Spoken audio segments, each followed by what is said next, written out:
mewujudkan kenyamanan dan ketenangan masyarakat, serta mengurangi polusi suara, Polres Mojokerto Kota melarang penggunaan knalpot brong.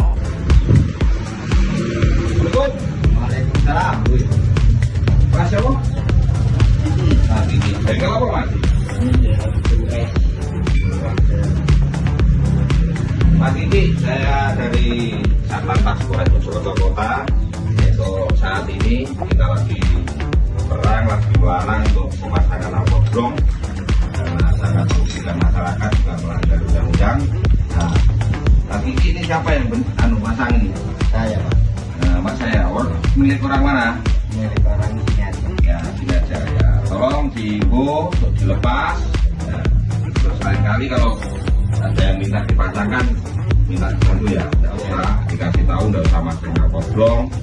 Jadi biar kota Mojokerto atau wilayah Mojokerto Kota tertib dan zero knalpot brong. Ini Mas ini ya, bantu ya. Siap. Ini saya lepas.